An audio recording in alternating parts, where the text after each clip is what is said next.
From the beginning of One Piece, like the early days, we have all known that Blackbeard is going to be one of the main villains at the end of the story. And even now, he is literally one of the main moving factors that is reshaping the entirety of the One Piece world. So it has always been obvious that one day Luffy has to fight Blackbeard. And same as like finding One Piece, it has been set in stone that he is probably one day going to defeat Blackbeard. I mean, it's a thing that we have literally known from the beginning of the story. But here's the thing. I truly think that Luffy should not be the one who defeats Blackbeard. Instead, the right person who is extremely suited for the job is Zoro. And I have evidence and actually proof to back up my claim that Zoro is actually way more suited to fight Blackbeard than Luffy. And the person who has to defeat him, I would say it should be Zoro. Like, I have evidence. I can actually prove my claim that it is way more suited for his character and it is way more suited in terms of the plot of the overall story. So you might ask yourself, just why are you just spilling nonsense? Well, my guy, it is not nonsense. Well, my dear friend, the reason that I'm saying this is that Zoro is the most racist character in all of One Piece. Like, this motherfucker is even more racist than the Celestial Dragons. So let's just look at some of his past opponents.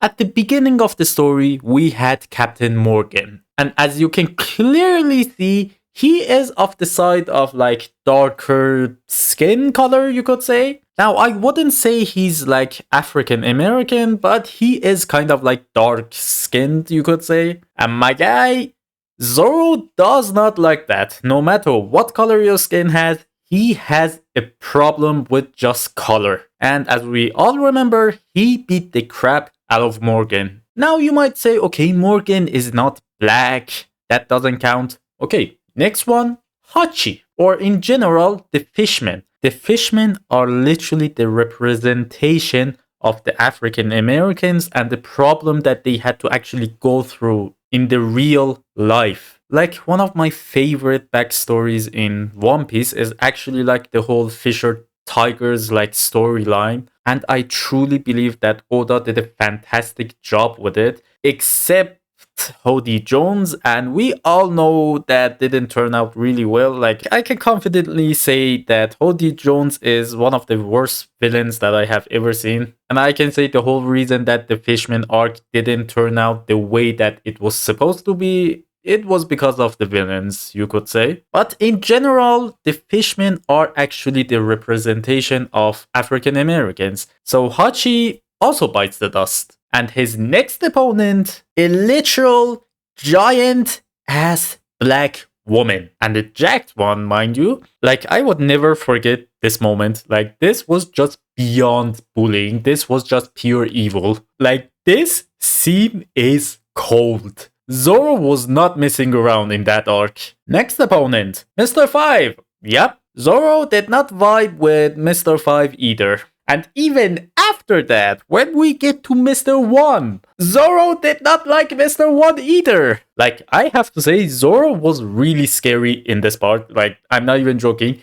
This motherfucker's face is scary as hell. I mean, just look at his face. That is the face of a demon. That is the face of a hunter. Like, Zoro is basically having a hunter mindset in all of this. Like, whenever they're going in like any new island, Zoro is basically just looking for a darker skin like person. And like, when they even went to Skypiea, when he saw one of Enel's like underlings, he went into hunt mode. Another good one, who was the person who actually took on Kuma? And after all that he endured, he basically said nothing happened.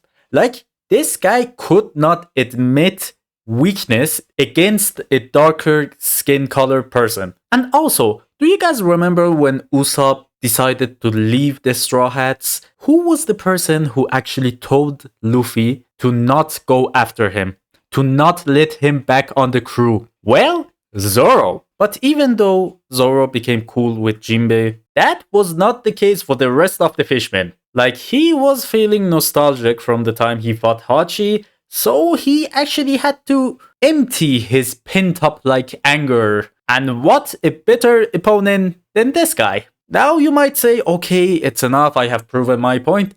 But my guy, it is not over. Do you remember when I said whenever they go into a new island, he's basically hunting for darker skin? The same thing happened in Dressrosa. He literally split Pika in half. Like, who would look at a giant ass creature that is literally the same size as an island and just say to himself, I'm gonna slice that in half? Well, the answer to that, the racist of them all, Zoro. And also another good example from Wano, King. Now I have to say, when Zoro was fighting King, he was not on like hunt mode, he was on challenge mode. Like in all of his previous encounters, he was not thinking about fighting, he was thinking about hunting. But in terms of King, he was actually a challenge to him. But at the same time, even though yes, King is not black,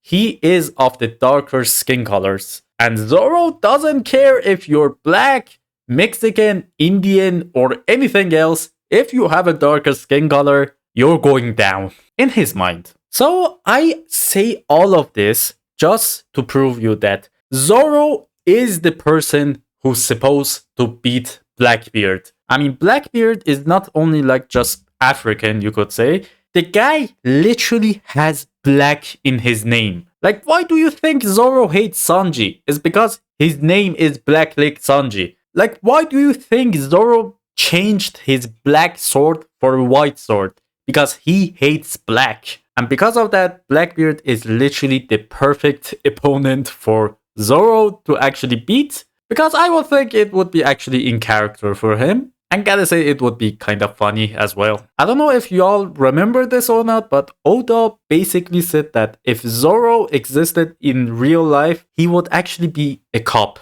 Like I genuinely mean it. Oda is not beating the allegations. Like, this has happened so many times for it to actually be a coincidence. And do not take this video as me like making fun of darker skin colored people. Like, I don't care what color your skin is. If you're black, white, yellow, green, whatever color if you may be, if I love you, I love you. I don't care about your race, alright? Like, I think as like human beings, we have reached that point that we can basically understand that skin color doesn't matter. But some people, I guess, cannot fathom that. But either way, I guess one of those people is Zoro, you could say. But now, it's not all doom and gloom with Zoro. If he vibes with you, he vibes with you. Like, he considers Jinbei a homie, you could say. So I think he has a problem with aura. If his opponent's aura is not something that he vibes with, he goes into hunting mode. Now, I have to say, I did get the video's idea from a channel called Eustace, if I'm not mistaken. Like, go watch the video. The video is actually really good. Now, I think I have proven my point really well. So if you disagree with me, tell me in the comments. Now, if you like the video, don't forget to subscribe, like, all of that good stuff. I really appreciate it. And well, that's about it. Zoro is racist. Bye!